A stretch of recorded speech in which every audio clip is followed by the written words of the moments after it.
The doctor was like, what the heck has happened to you? You've lost X amount of weight. Completely different looking kid. And he said to my mom, you need to go home right now, go to the grocery store, buy a steak, salt it, and pepper it, and force her to eat it. I was like, what? For That's what a medical joke. That purpose? almost sounds like a movie. Like, what are you talking about?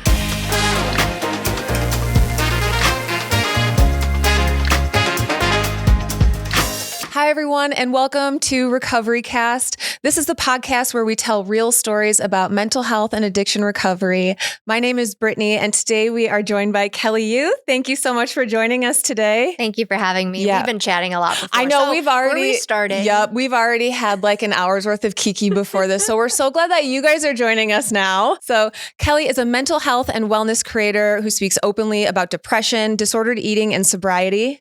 After growing up in a home where silence was the rule, like many of us have had to deal with, she turned to therapy and community. And in 2020, you chose sobriety. Yes, I did. Awesome. So let's get into this story. And since your story does start when you were a kid, around the age of 10 is when everything kind of kicked off for you. Mm-hmm. I first want to hear, tell me about 10-year-old Kelly. What was her favorite thing? What was the vibe of her? 10-year-old me, yes. I'm a Disney Channel kid for sure, right? I mean, Yes. I think I watched High School Musical every day after school when it came out for a year. Mm-hmm, so I think I was always kind of living in a fantasy world. I think all kids are. Yes. But that was a big coping mechanism of mine. I really liked to, and still do. I love to read. I love psychological thrillers. I like to be pulled into a different universe. Yeah. Obviously, now that I'm sober, I'm much more able to be grounded and present, but I so desire to just fully dissociate all the time. Yeah. So that's something I've learned to stop doing in an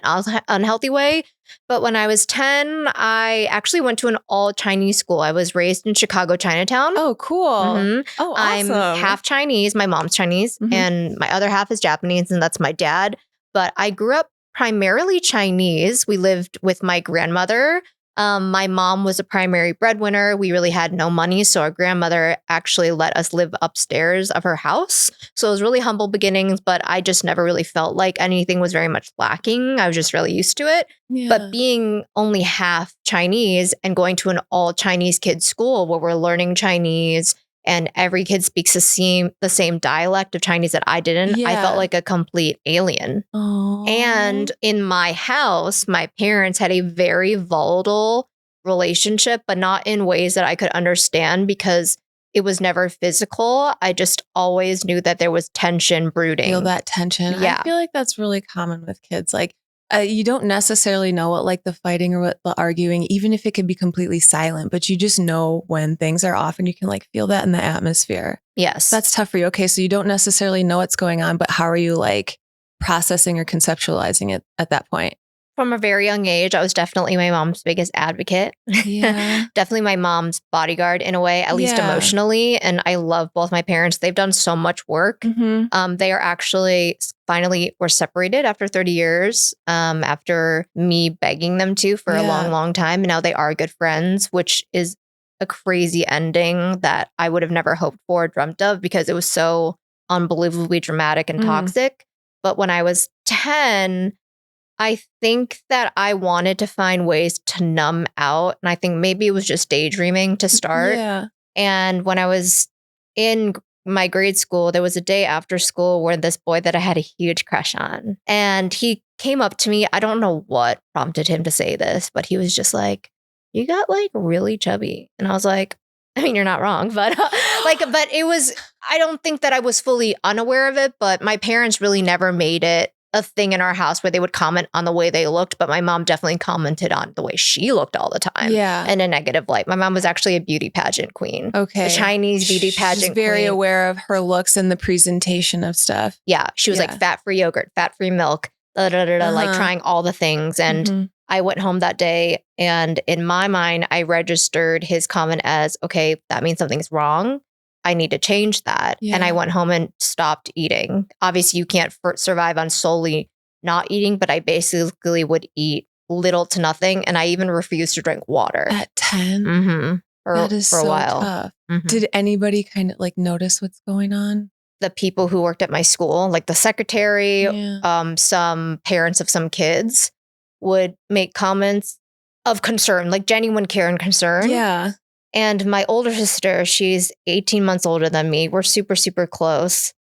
She had noticed that I was dwindling away. Like I looked completely different after 6 months. And she talked to my parents.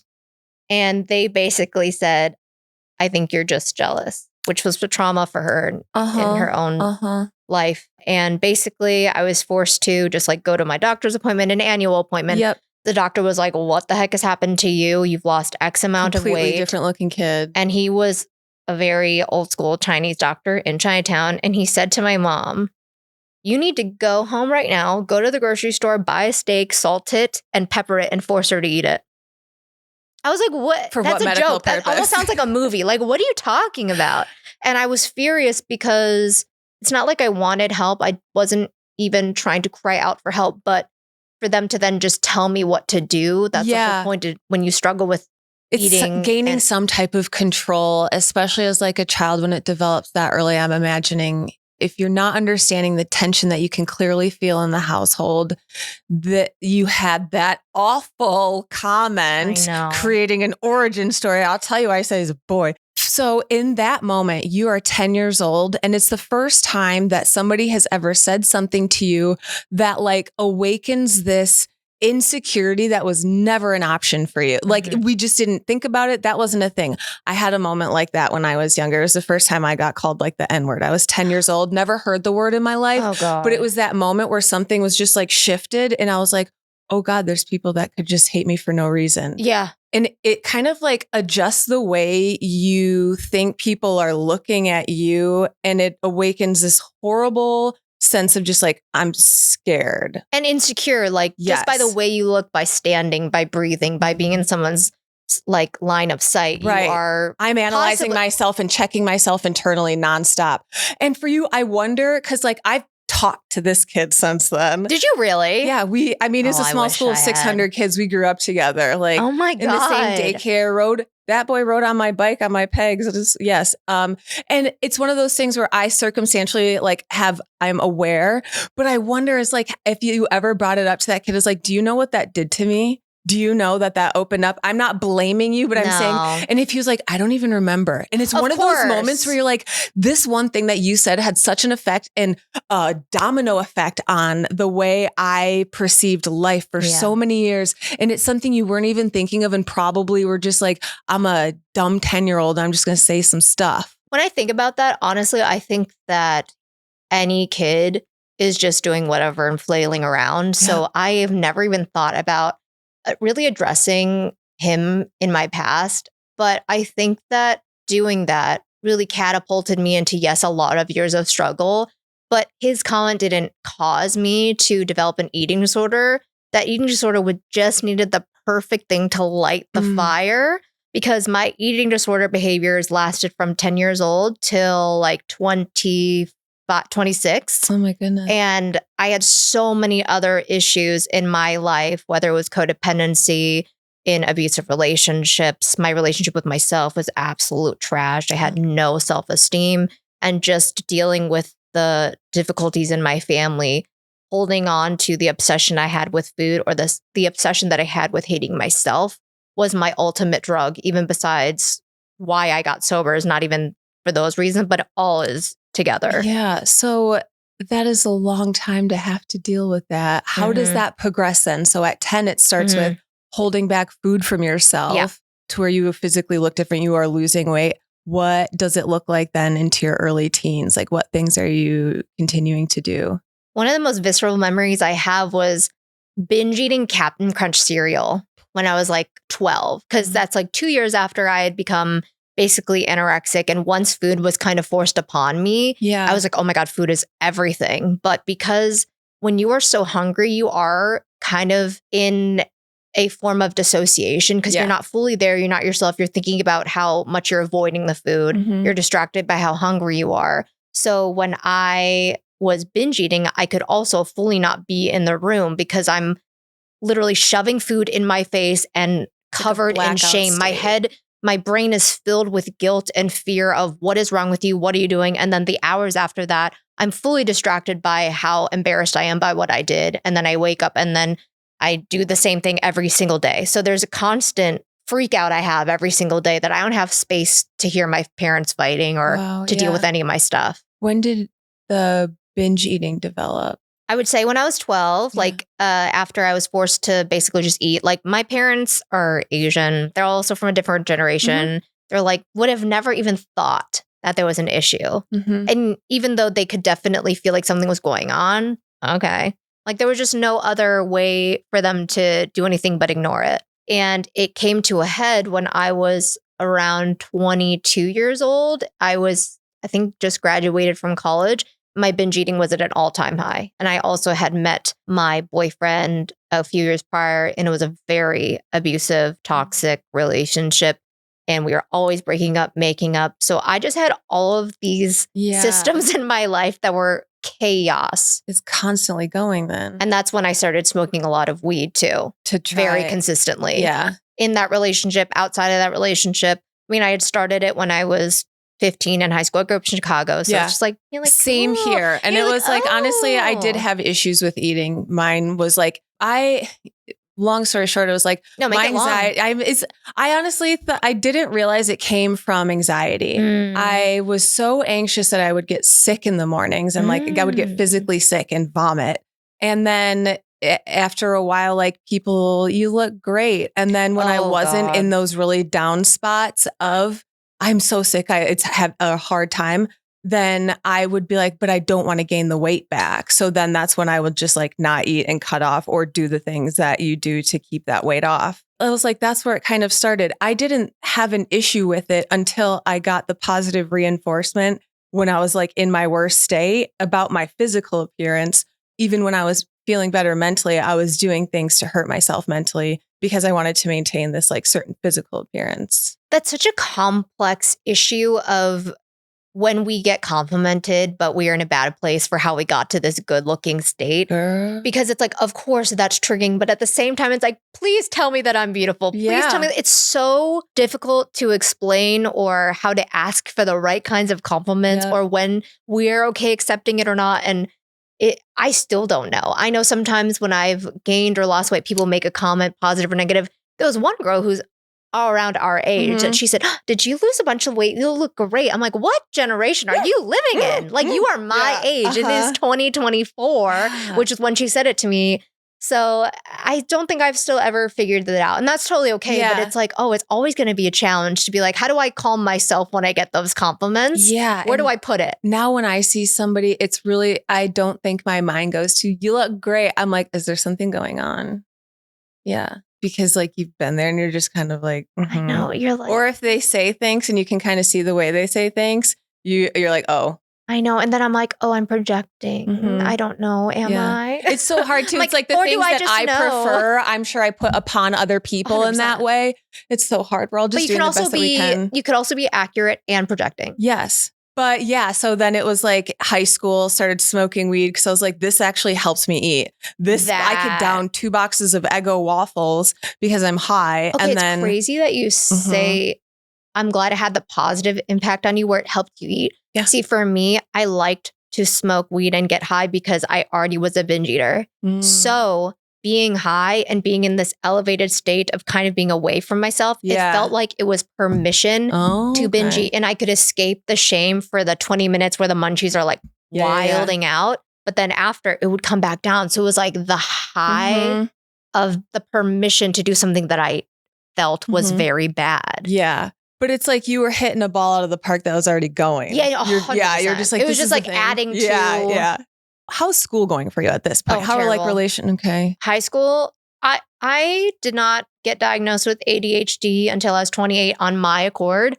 Because once again, I'm born in 1993. We're like, what is that? Is that even real? Whatever. The hard part was that I was able to get a 4.0 in school. But that was after a year of getting like a 3.0 and like getting a C+ in a class. Girl, I would have died for a 3.0 on my best day. But continue. But I would stay up all night, binge eating and trying to study, and then binge eating, falling asleep, trying to study because I could never focus. I couldn't retain information. I just was so addicted to procrastinating until I'm not kidding.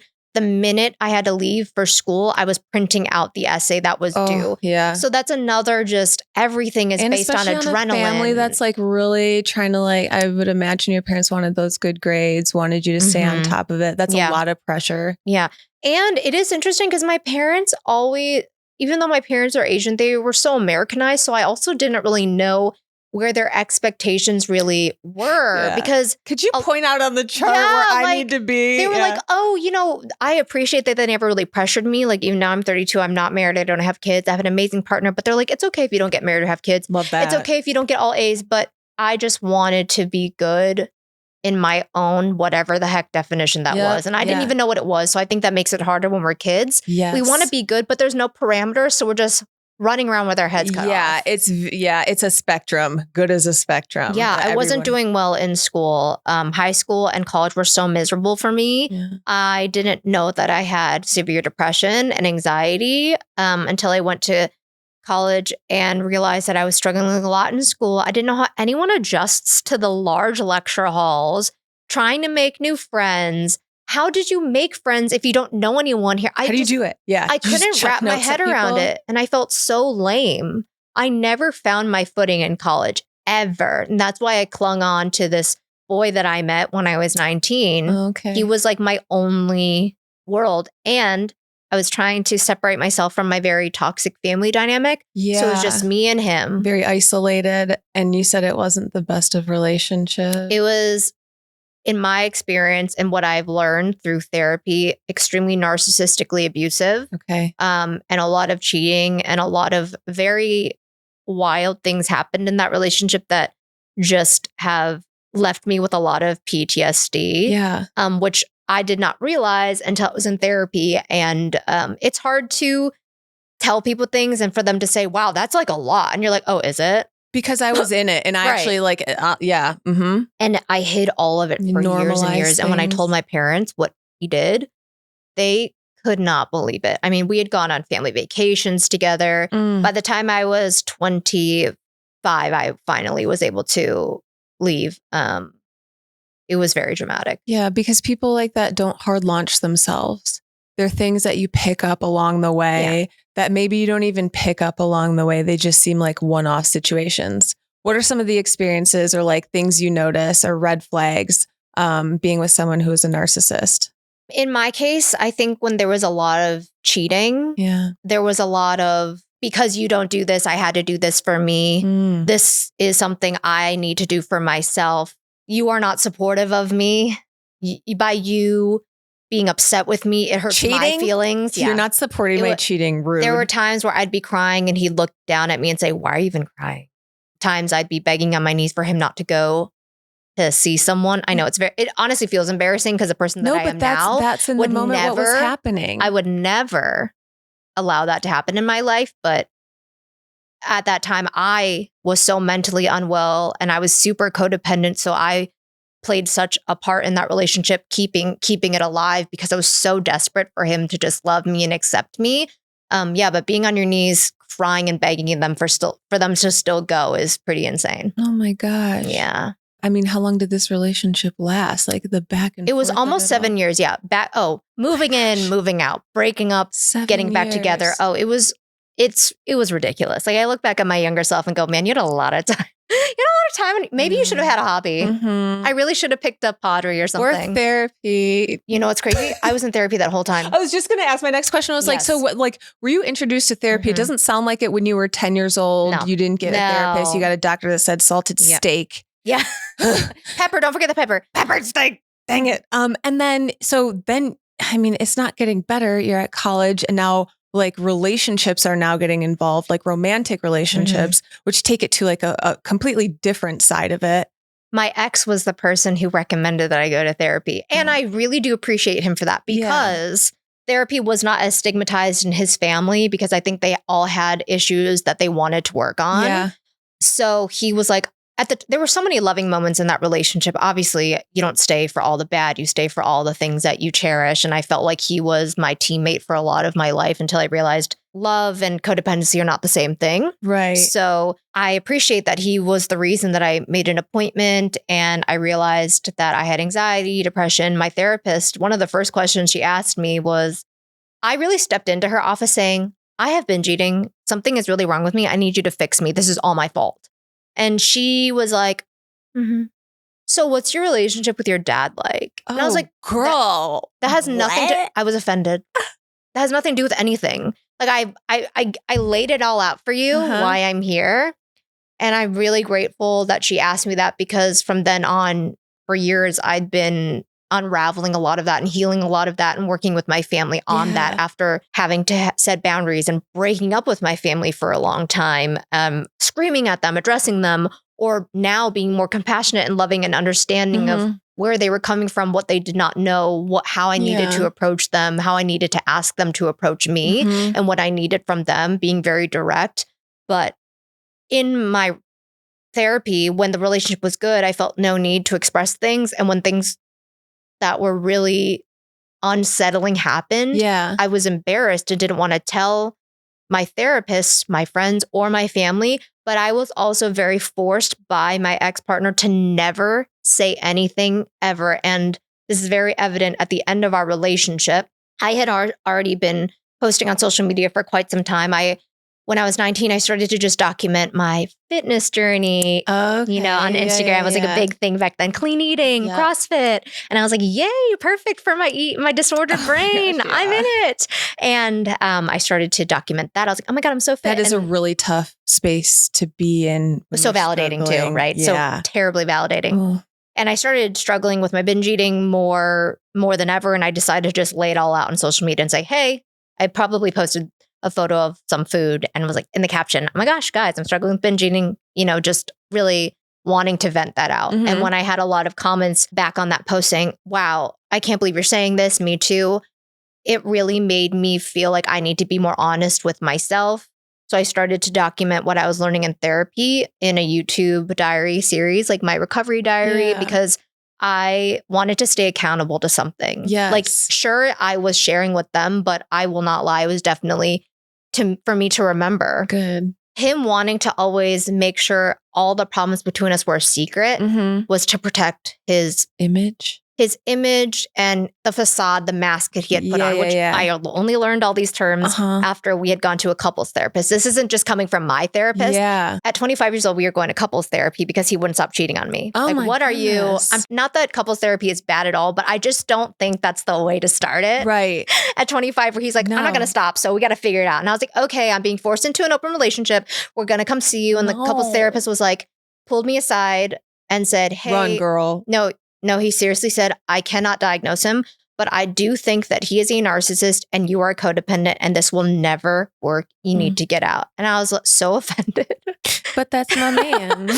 No, exactly. And the minute he said it, I went home and watched YouTube videos and I couldn't believe everything these therapists or people were saying. Every line they said about a narcissist, about the control, the manipulation, the ego, the facade, the mask, the very sensitive to any feedback, criticism. It was scary. I felt like they were talking about him to me. And at the end of our relationship, because I'd already been posting social media, he knew that if I wanted to say something, I could. Yeah. And he scraped a letter under our shared apartment door, which, by the way, I had to ask his mother to move him out of. And she ended up paying the rest of the rent for him. And she later, we went to court for a restraining order. And then she got up on the stand and called me. She said she was really disappointed that I wanted a restraining order from him. It's a whole thing. Wait, why did you need a restraining order? He just wouldn't stop showing up to the apartment. And so the letter he had scraped under our door, it had an envelope with a letter in it. The envelope said, please read this before you post a video that our friends and family will see. No, I'm posting this. And it's going live. What the hell? I still have it. Not even to be like, oh, blackmail or something. Right. I just had to keep so many of those things to remind myself why I shouldn't go back, because I'm sure he had moved on and found a new part. No, honestly, that's great. It's like seeing that, physically touching this thing that gave me such a visceral reaction in the moment reminds me and my body why we are so far from there. Oh my goodness. Yeah. So he was trying to control even in the end. Yeah. And I really do understand, because I had been with him through so many things that he is genuinely embarrassed of and shameful of. And I don't feel like, well, you did it, so you should be exposed. However, you cannot stop anyone. If I've even done something bad to someone else, they're allowed to tell that because that's what they've experienced from what I've done to them. But it's not easy being, I'm sure, him and me having social media and going on podcasts or wanting to just share what I've been through to help other people. That's not easy. Yeah. It's like this balance of sharing your truth, but then people's truth often involves other people and stuff. I'm like, hey, don't do it then. You shouldn't have done it. You shouldn't have done it. And then you wouldn't have to worry. So you were in couples therapy, but you've also had like other therapists throughout. Yeah. Is there a point then, like, did you have a rock bottom with your eating disorder? Is there a point when you're strictly going in? Well, you went in for your eating disorder and said like, I have an eating disorder. And she's like, how about your dad? And you're like, no, that's not it. But then like, you're starting to unpack things here. And as you're doing that, how is your eating disorder progressing? How's your relationship with like marijuana going? Yeah. How is that? Because it's hard when you go in there and you're being faced with the truth and you're like, shit, I really could use some vices right now. Yeah. My vices were my only friends. And I think a lot of people think I'm joking when I tell them I truly had no friends in college. I tried to rush and be in a sorority as a second year. Everyone was younger than me. I was not mentally in a place where I allowed myself to open up to other people. So I ended up literally moving out during the night after moving into the house. Really? I know. I was just so filled with like the inability to show up and like tell my truth. And so I would just try to like skirt by and hide. And, you know, I was still trying to be accomplished in school. I had an internship. I had a job. I was washing dishes in the dining hall. Like I had to like make money to like pay for things, obviously, as most people do. So you're just trying to survive. It's so weird to think about though, because I see you in front of me and I see your socials and stuff. I'm like, you were just like this glowing beam of a human being who like, I feel like is just like blessing presences around. You know what I mean? It's just like you are so captivating and you pull people in and you are doing amazing things. To think that like you felt that way about yourself, that you had that much doubt in yourself. It like, oh, that like hurts. And it's crazy to think that this is still the same person, merely like 5-6 years apart. Thanks. So what is the work happening in therapy? Also, how'd you find this therapist? I want this to be a known resource to many people. Like if you are in a college or in a community college, a lot of times there is a counseling center that is available, but not all of them have this option. But mine, I went to the University of Illinois and they have a counseling center and you could get, I think, 1 to 3 free sessions with a counselor, and then they would match you up with a therapist. But you have to have insurance. Like, not that you don't, but out of pocket is insane. And you're 20 years old. Luckily, I was still under my mom's insurance because she worked a corporate job. And I met my therapist. I call her Melissa. That's not her name, but I'll say Melissa. I love her. She changed my whole life. And I think 2 years ago, I still had a follow-up call with her to tell her how things were going. I love she that. changed my life. I connected with her so deeply. And I remember when I first called my mom, I was in my internship office and I just called her because no one else was in there. I said, hey, Mom, like, I think I really need to go to therapy. I started going to the psychiatrist on campus too because we have like student health insurance. I got on an antidepressant and she was like, oh no. Like she did not have the reaction that we would have probably these days. It was like, good for you. You need so help. proud of you. She That's was amazing. terrified of the side effects of what the antidepressant would do. She's like, it could make you want to off yourself. And I'm like, Mom, girl, you know I did. No, and I was like, I feel that now. And therapy in so many people's minds, especially in my Asian mom's brain, was like, there's something really bad then. Like this is just the worst thing ever. She's teetering on serial killer. We've lost her. And I think in the back of my parents' head, they were like, oh, someone else is going to know what goes on in our house. Yeah. Also that thought. Yeah, they did. I'm sure they very much wondered what I said about them because and you're not in the room to defend yourself or give the other side of the story because you don't understand. I was doing this and this and this, and they need to hear that side too. Yeah. I began to almost idolize my therapist and she had to call me out for it because she's the first person I'd ever met that asked me about my feelings or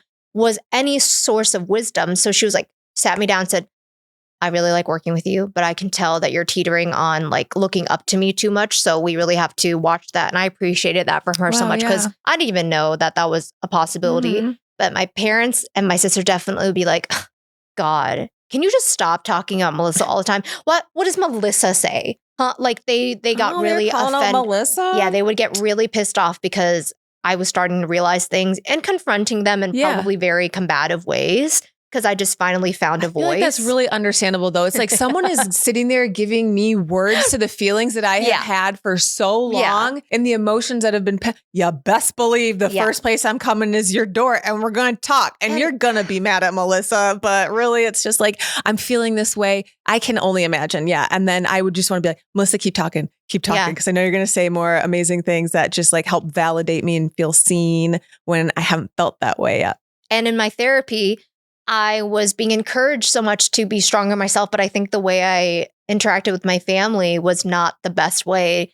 And it was kind of wrong because I just wanted to lash out. This is a state coming from a place of anger. Mm-hmm. And in the personal work, like you had asked earlier about, dealing with the smoking weed and the eating disorder, breaking up with binge eating was truly heart-wrenching. I felt like she and I, the work we were doing was trying to rip away the only thing that I knew, the only friend I had, because that was the only coping mechanism I had. So not being able to do it felt like torture. When we're talking about binge eating, can you kind of describe what that would look like for you in, I don't know if it's like a daily thing or a cycle? Totally. I would try to eat as little as possible during the day. I'd work out and then I'd be like, I'm just going to eat like a really balanced thing at night.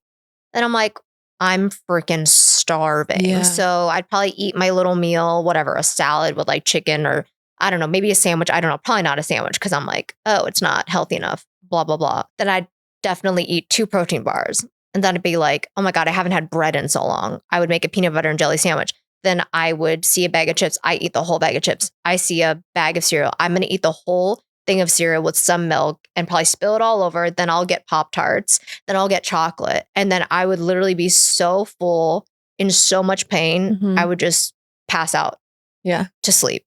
That was honestly almost every single day of my life, I think, from the age of 15 to 23. Unless I was like at someone's house. Oh, really? But then I'd probably just go home and do it after. Yeah. Yeah. If you were at somebody's house, would you be thinking about it? 100. I would probably also just go into their cabinets. Yeah. Yeah. Like it was that bad. I was very much living with this monster inside that was always wanting to come out. And I remember one time in high school, actually, when I was like 16, me and my friends all got high at this one guy's house and I raided their kitchen. I ate all their ice cream and their goldfish. And I was like, oh my God. Good choices. Because it feels fun. Yeah. And to them, it was fun. But to me, it was like my inner demon. Right. If people don't know what's going on and they see that happening, especially at your size, they're like, look at this little girl just putting down food. Yes. And it's like, this is actually like not healthy. There's like no reason for me to be consuming this. It's beyond like the munchies aspect. And I wish it could be fun. Even being sober from smoking weed now for 5 years, I always tell people, I'm so glad that you can do it and have fun and it's chill and it relaxes you or it makes you feel more connected to yourself. I really envy that. I wish that was my experience. Obviously, when I started, I had the giggles. And I remember one time getting so high, it was like a black hole. Me and my friends could not stop laughing and we're eating. And it slowly turned into, I wouldn't do it with anyone but myself. Yeah. I wanted to only do it when I got home from work and could disappear into the dark watching my show and eating. I wouldn't want to do it with other people.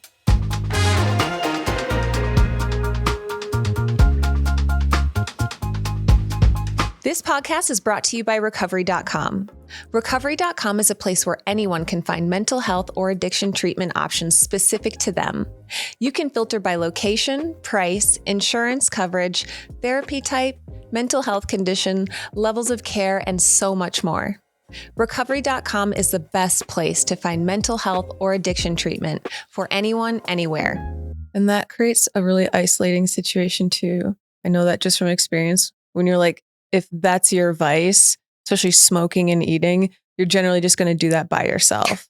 I don't want anyone to see me with actually I would have crumbs on my face, would spill on my shirt because you're in such a bedside table just full of wrappers. You're not in your body and you're not aware. Like you may not even have brushed your teeth or did your skincare or changed your clothes or cleaned up. Not having a routine either. I think a routine, as annoying it is to always hear that from people as their advice. It's so important to feel like you have some sense of control or consistency in your life. Yes. Or else Like- you're being grabbing at it in like Yes. unhealthy places when Yeah. you can literally build it consistently for yourself. Yeah, which sounds terrible and boring. That's why it took so long to Lame. do. Yeah. But I really do go to bed at 8:45 every night. And that's it. When you went to therapy, did you go to like an inpatient therapist or outpatient? Oh, when I started going to the counseling center, they also had a free group for people who struggled with eating. And you weren't allowed to know exactly what each person's issue was. Yeah. You would talk about more broad issues. Yeah. And that's something that I learned in group therapy is that you can't talk about your behaviors, which I was like, then why the hell are we doing this? But I But I have understand a lot to say. numbers, behaviors. So I didn't know who was a binge eater. I didn't know who was restricting, but I had my assumptions because as someone who struggled in many aspects of that, I was like, You can kind of gauge. right. Yeah, But yeah. that was a great learning lesson too. They do that so that you understand that so many of the struggles are way deeper beneath any of the stuff. So that was really helpful when I started seeing my therapist, Melissa. When I described her how intense my binge eating was, she was so adamant that I really needed to be in doing a treatment in person. What did they call that? Inpatient treatment. Inpatient. Like she really What felt were like I some of needed the to be. things that were like clear red flags for her that like She you just need felt to be like I needed inpatient? to be around people when I was eating. Okay. Because, it's a secret. All of mine was secretive, shameful, out of control, hiding, because I Okay. would eat by myself. I would do all these things. So becoming comfortable with eating certain amounts Mhm. around others to lessen the shame around eating. But who was going to pay for that? Yeah. Not me, not my fam. No. So I couldn't do it. So all I had was talk therapy my whole life until I did EMDR therapy a year ago. I started going to EMDR therapy because I still had a lot of unresolved flashbacks and post-traumatic Is that light stress. therapy?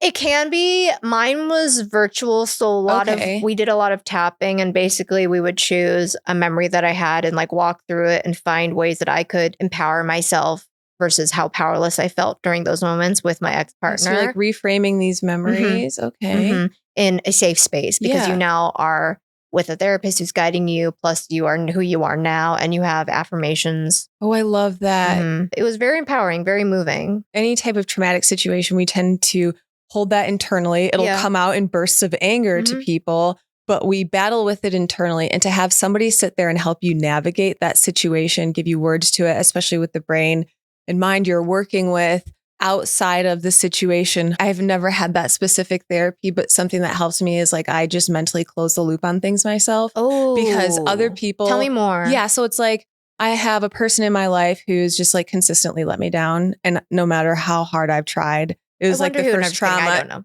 I know.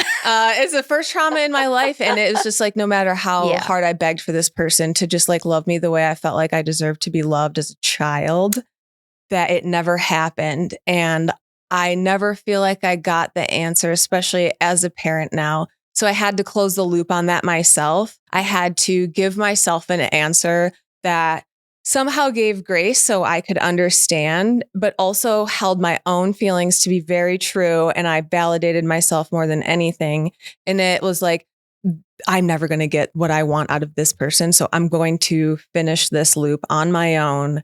I'm going to give this person grace and understand that they were going through something really hard. And I hope that they did not, in these moments, know that like this is going to just affect me for the rest of my life. I have to take it from here on out. And that's just how it is. Like I have to close the loop on things, but people aren't going to do that for me, or else I'll sit there and loop on these thoughts over and over. Why did you hurt me? Mhm. Why did you hurt me? Mhm. Why did you Why did you hurt have to me? do Yes, that? it's like chasing the snake that bit you. Quit asking why the snake bit you and go get help. You Yeah. have venom in your body. Like you have to do something to help you instead of chasing the thing that hurt you, or you're just going to die. That is so powerful. And you're not going to get the No. closure. And closure is such an overused term. So I really like how you're saying you close the loop. I closed Close the loop the on that loop. one. Yep. As best People need as to I start could. saying that more because Yeah. it feels really complete. Because closure, I don't think closure is a thing. Because but I we can often close put this that loop. on someone else. It's like Yes. closure with no. Yeah. No. Uh-huh. Yeah. It's very like two people have to be doing this thing perfectly in sync where both sides agree. But what if someone's kind of just like, I'm saying this just to make this person happy? That's not closure. That's you No. lying to me. No. This is something I can do on my own. Not I get to talk to you. again. Yeah. Oh, shocking. You're doing new things to me. Yeah. But yeah, closing the loop on stuff. I love But yeah, that reminded me of that. So it was just like being able to reframe a memory that is unpleasant or something, that you need to close the loop on to have somebody help navigate that is really important. And all the therapy that I've done, I still really do wish I had been able to do an inpatient or like outpatient, like recovery center with my eating disorder, because it was hell for, I don't even know how many years. Let's see, from 19 is when I really started to address it head on till 25.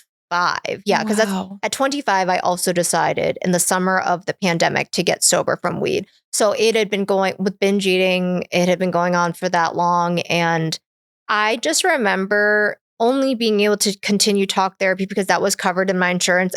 But then going to a program wouldn't be. Yeah. And I just kind of left it at that. Mm-hmm. I don't know if things have changed. I'm sure I know things have changed, but the inaccessibility for even someone who was privileged enough to go to school and afford that with student debt still couldn't figure out a way to get the help because you're eating to stay alive. Eating is a very big part of your life, no matter what. So that being difficult every second of every day for me. Yeah. It's a constant thought. That thought is always there. It's not just some little thing in the back of your head. It's a visual, just what you think and how you walk around the world. And it's a big social thing. That's why I was also so ridden with social anxiety because I didn't want to engage in having meals with people, even my family. Yeah, because of the potential, just the what ifs of stuff. It just felt like this is my secret behavior, my relationship with food and the monster and all that. So I actually felt like having a normal, quote unquote, normal mealtime with people was like betraying what I want to do later. Yeah. From 19 to 25, you're like contemplating, like, I know this isn't good. Like I'm trying, but nothing's really working. Yeah.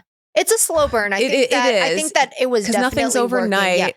Yeah. That's the really frustrating part about a journey in recovery or just your own mental health journey. Yeah. Oh, it's a forever thing. Yeah. Sometimes you get a boardwalk. Sometimes you get the yellow brick road that's like 10 miles long and it's just really, really long. And you really gain so many tools. Your toolbox becomes very, very full as you keep pursuing it, whether it be like communicating with someone, being honest, not telling more lies, having a meal with someone, going out of your way to do a different activity, all of these things, going outside and getting some sun, going for a walk, listening to music. There's so many tools that I gained to replace behaviors and everyone has their own, but you only gain them through time and action. Action really cures so much in your struggles. But the depression anxiety monster will tell you that that's not the case. You need to sit there in the dark silence by yourself and manifest. Like I should feel it all. Thoughts. Then it'll go away, right? Feel it. You don't want the good stuff. You don't want fresh air.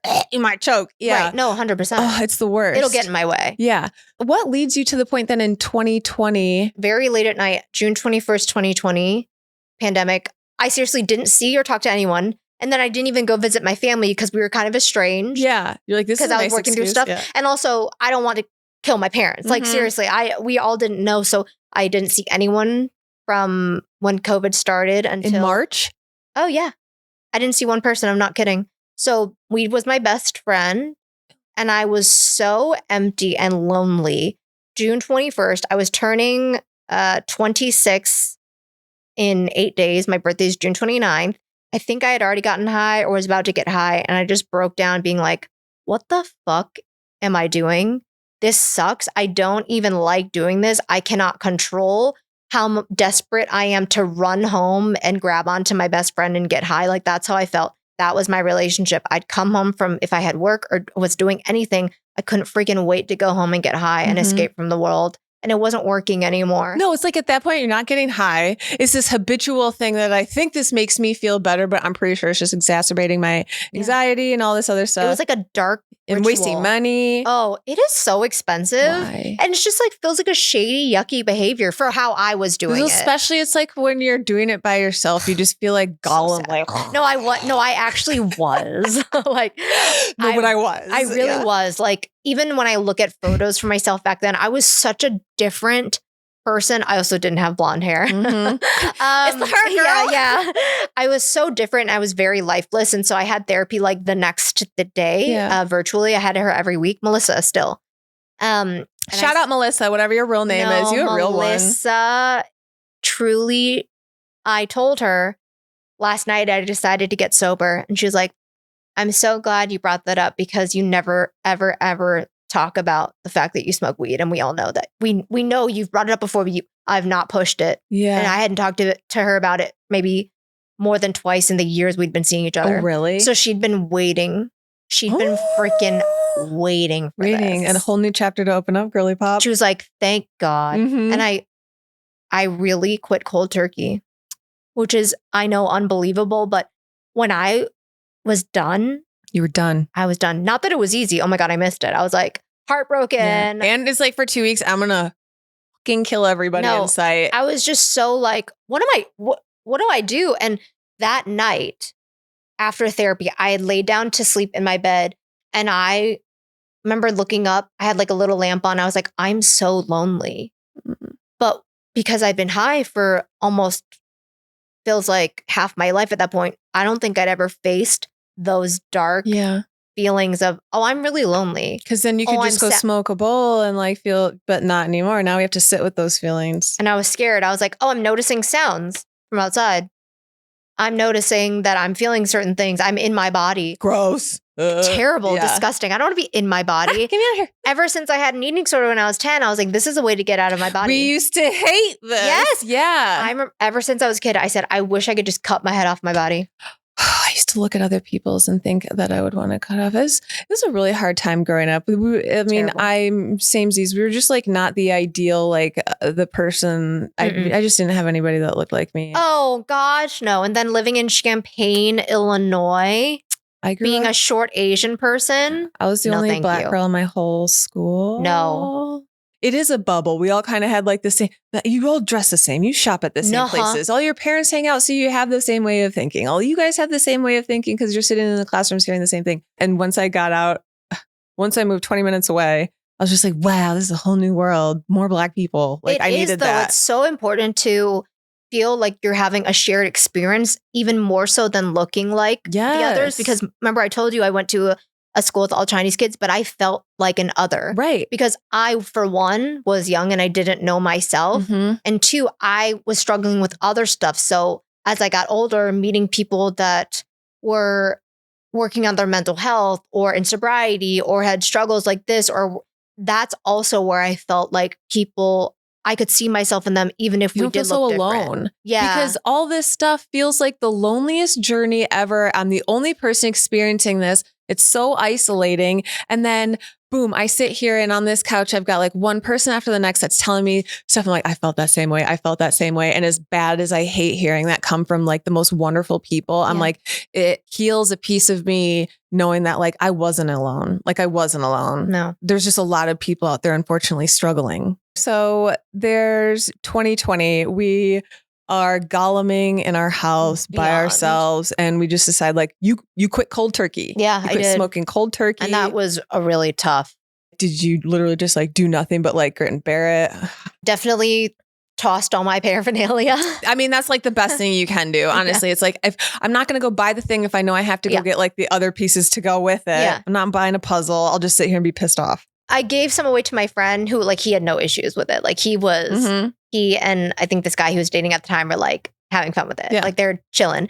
That says a lot for me to give it away or throw it because that was expensive. Yeah. So that really means I wanted to get sober. Okay. Because I did not have a lot of money then. Right. Okay. And I really depended a lot on therapy. I definitely started to go on a lot more walks. I think I probably started to like do coloring books. You have to find something to like get your brain into that. Even if it's like coloring's great because, oh my God, I'm so stressed out. I'm going to go do that 15-minute thing and then like redirect. Yes. Walking and coloring, I feel like are the most common things to pick up. And paint by numbers is something I still like to do. Even I had a little dinner date with my girlfriends at her house, and we just did color paint by numbers for hours together while Love that. chatting. Love that. Because we all have ADHD. Yes. So it's like perfect. Yeah. Oh, that's awesome. Friends then. So like before, I know you were smoking by yourself, but like we still have friends that like casually do it and ask about it. Like, are there like new boundaries you've set up? What does your life kind of look like now to maintain your sobriety? I'm really lucky. I moved to Los Angeles after meeting my boyfriend. We actually met over Instagram. He is a photographer. I followed him because Forever 21 back then, you know, was really cool. Like back then before 2020, right? It was like 2018. Yes. And there was a photo he took, which was so sick. And I was like, wow, who took that? And it was on his page. And back in the old days, photography was really big on Instagram. It wasn't really about that's people. How we got started. Yeah, it wasn't about personality. So I didn't know who he was. I just liked his work. And then I think during the pandemic, everyone's bored. So you're just responding to everyone's stories. A lot of social media. Yeah, all social media. It was very platonic. And I think we got all so bored in like 2021. He started to turn up the flirt. And I was like, wow, that's crazy. And I think we were so bored that one day in July of 2021, he literally was like, hey, what are you doing today? This is Instagram message. I said, I don't know. And he's like, can I fly to Chicago and take you on a date? Stop, really? And I said, sure. He didn't even have my phone number. He asked for it in person. Oh my gosh. Yeah.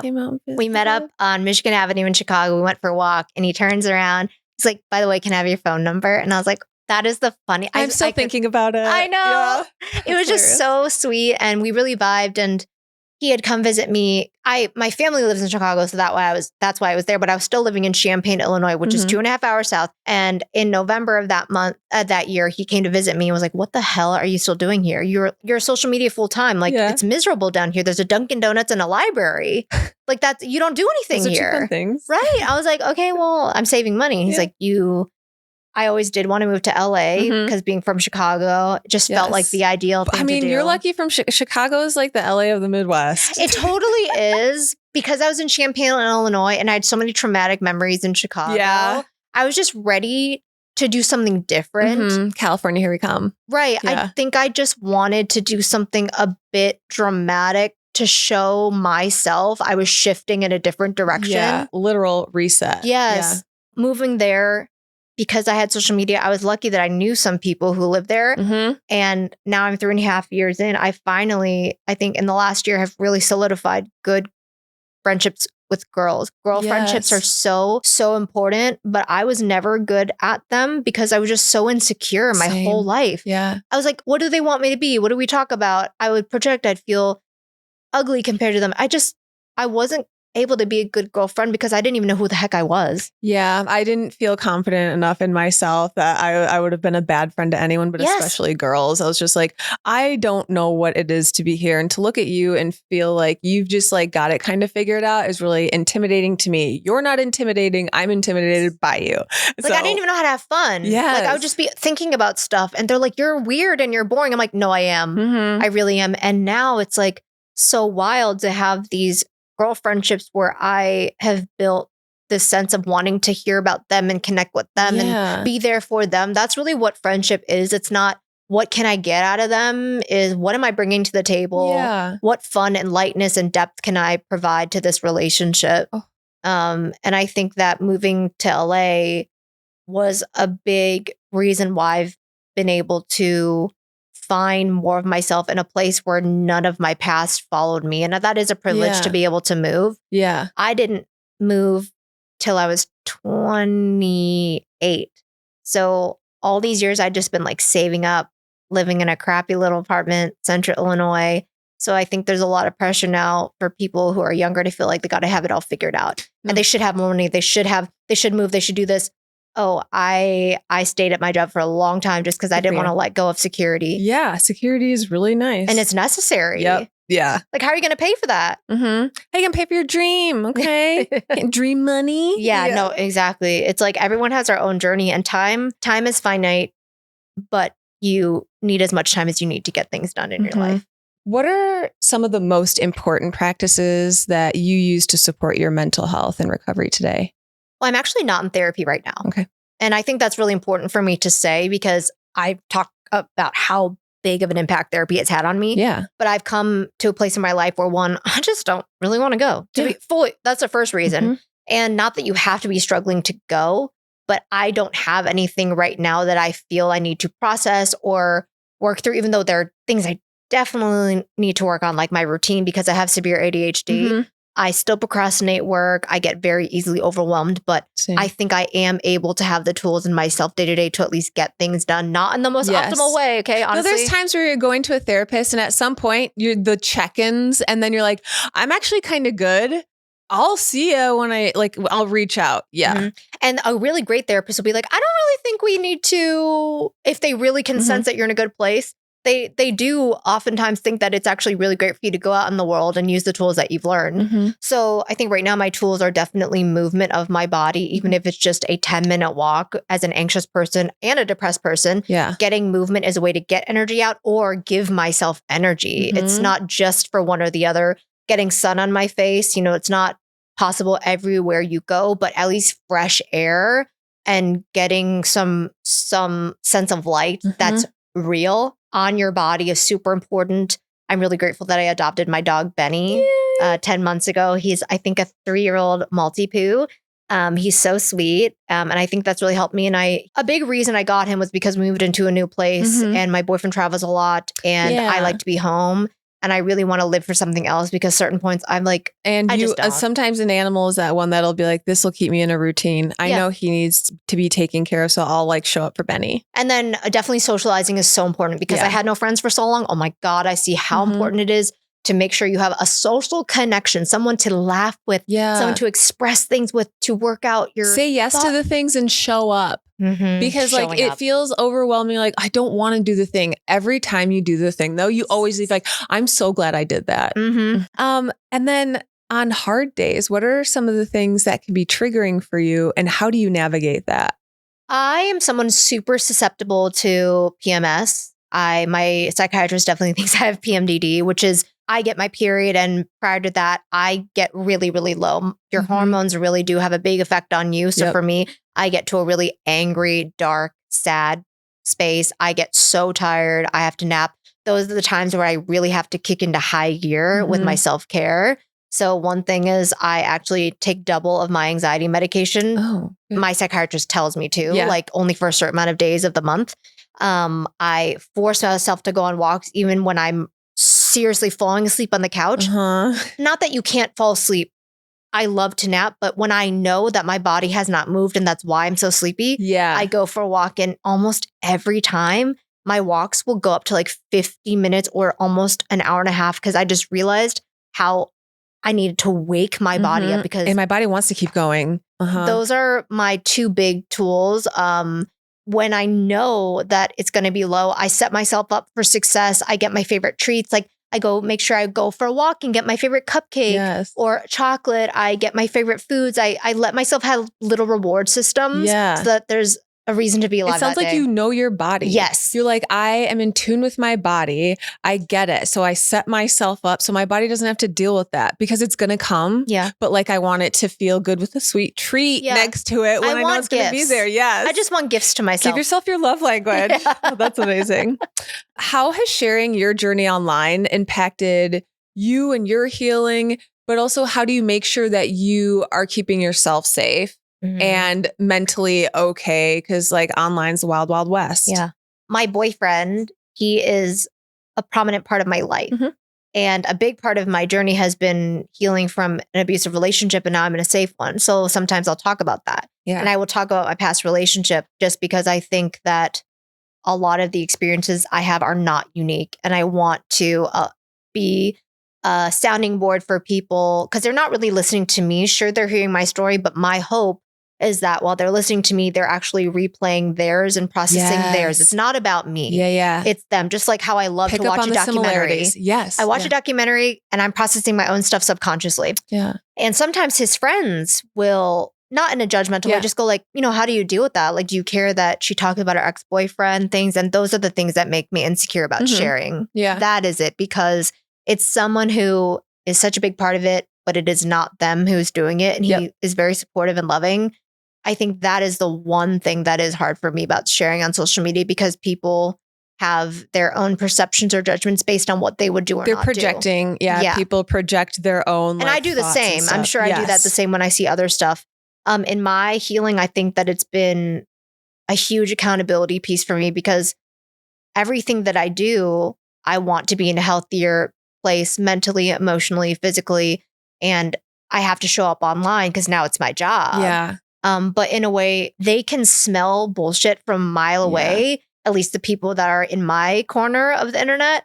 And I have to be super honest and authentic. And I very much appreciate that. And your life, like that is your job. You are online, but like, are you able to log off? Like, do you feel the moments when you're like, actually like, this is a moment I need for me, need some time. Like, are you able to do that? And how do you do that? Cause I feel like you'd probably have to like set your life up to kind of avoid going online. What's interesting is that I really like not being on my phone. Yeah. And when I'm with my friends and my family, my phone is so far from me unless I have to post something specifically or I really want to capture something. I often really don't do as much as people might think. Like some of my friends who are content creators, they will always have like their tripods and stuff, which is great. I'm like, I should be doing that, but I just don't have that desire. And I think that is because I feel like I give a lot of my personal life that any piece that feels like it have for me, I actually latch onto it really hard. It's mine. Also, I feel like the ADHD factor, sometimes it's that spark. It's like that my therapist calls it the spark factor. He's like, you have so many funny ideas. I was like, yeah, but I like lack the thing to actually do it. I've got the people around me all the time that are like, let's do this. I'm like, I want to do that. I could do that. I could probably do it better. Am I? No, I'm probably just going to sit here with it in my brain. But that's also being realistic. It's like, what energy do you have? I save it. Yeah. I can't get funny all the time. No, only 99% of the time. I know. I have to bottle it up. You guys don't even know. So what is one small daily choice that completely changed your mental health for you? One of my friends, she has OCD. And I don't agree with this, but this is because of her OCD. She feels like every day she has to optimize it. And I'm like, no. For me, I just want to do one thing that I'm like, I did that at least. Like that is truly my mindset. Yeah. I don't need to have a full day of accomplishments. I just don't. And I think that also has prohibited me from being more successful. Like that's what I truly believe. And I have come to terms with, I actually really much enjoy chilling most of the time and working as much as I need to. But that's because of most of my life, I was working 2 to 3 jobs and never sleeping. So that's also part of it. I honestly think that one thing every day for my mental health is like, I want to move because so much of my life I've been very sedentary, whether it be emotionally, mentally, stuck in a dark room, hiding. A lot of my life was hiding. And now every day, something I do for my mental health is show up, like going outside for a walk. When you're really depressed, feels like the most exposing thing in the world. It's especially without an invisibility cloak. Like, oh my gosh, the fact that you just said that, I truly feel like sometimes I just wish I had that. Because I want one. I used to always say the invisibility cloak thing. And I think by showing up every day and being out in the world, even if it's just for 5 minutes, has actually diminished my desire to hide as much with that cloak. Like I have not thought about the invisibility cloak probably for a year. The cloak is, it sounds great when you live in the cloak, but then when you get out into the world and you let the world experience you, you don't need the cloak so and no much one's anymore. looking at you. Like, and if they are, they'll forget. That's another thing is no one is looking and thinking about you as much as you are looking and thinking about yourself. 100%. So say it's 2 a.m. Someone is searching for help. What is something that you would want them to know? What is something that you hope that they find encouraging? For me, I think YouTube has been one of the biggest resources, but really make sure you kind of look into what that channel is, who that person is talking about it, which is difficult. But I think for accessibility purposes, YouTube is where I found a lot of people sharing their stories that helped me feel a lot less alone and embarrassed. Yes. Embarrassment and shame is what causes almost all of us to not speak up, to not look for help, because we don't even think that anyone wants to hear it, will understand, will ever want to help us. Yeah. And I think that I've gained the most, not through self-help books and self-help podcasts. It's more from me hearing about people's experiences and what they have done truthfully, the hard truths, the difficulties, the relapses, the nitty-gritty of not just a perfect straight line of recovery, because that's just not how it's been for me. Yeah. Sharing stories, hearing people's stories. is the thing that like builds connection, builds community. It takes people out of that like dark, lonely place. It's the most like amazing things people can do. And it helps that person to shed shame, shed any embarrassment, and just let them know that like they can let those things go. When I was talking about how much I share on social media about my partner, a lot of my content has been talking about how I've healed my relationship with my parents and how terrible the relationship has been. My parents in their late 60s, hearing that, they have been forced, and I have had very compassionate conversations with them saying, thank you for letting me share my story, because I know for you, it does bring up shame and embarrassment. But when I've told them and showed them all the messages from these people, kids, teenagers, millennials, older parents saying, I started talking to my kid, I've addressed my mom, that's awesome. we have become closer, or I decided I had to cut them off for my health. I showed them how powerful them breaking through their shame and embarrassment as Asian people, Asian parents in their 60s has changed people's lives. Yeah. And that's so different than just what we think of young people sharing their truths. I think it's really powerful for all generations, especially older parents, grandparents, to show that it's okay for them to fall apart or them to own up to their mistakes. Absolutely. And change. Yes, that's huge. And I love that that is how your story is now with your parents. I love that you feel seen by them. So seen too much. Yeah. They be seeing too much. They know too much and they ask so much now. I remember when I first was upset with them, I said, you guys have never asked us how we really feel. Now they're always like, checking in. How are you really? And I'm like, okay. Okay, guys. All right. That's adorable. Oh, that's so sweet. I love that. I'm grateful. Oh, my goodness. Thank you so much for joining us today. This has honestly been amazing. I think a lot of people can really relate to, very similar like childhoods when it comes to navigating unspoken things in a house that can bring tension, just feeling alone as a child in rough relationships. And the fact that you open up about all of that on your socials, it's wonderful. I mean, the way that you speak, it pulls people in, and just your personality all together. I'm so grateful that you are here today with us and that you shared all of that with us. Well, it's really easy to talk to you, and I need you on my podcast. Oh my gosh, we're going to do a little more yapping. Yes. Yapping. Well, I want everyone to know where to find you. So please share your socials. Yeah. How can people find you? Yeah, it's really easy. You can find me on any social. Just look up the name Kelly, Kelly, the letter U. Kelly U. And then my podcast will be coming out in 2026. It's called Stomach This. And I will see you there. Yay. Thank you all so much for joining. I cannot wait to listen to your podcast. Okay. Sounds good to me. All right, everybody. Thank you so much. Have a wonderful rest of your day.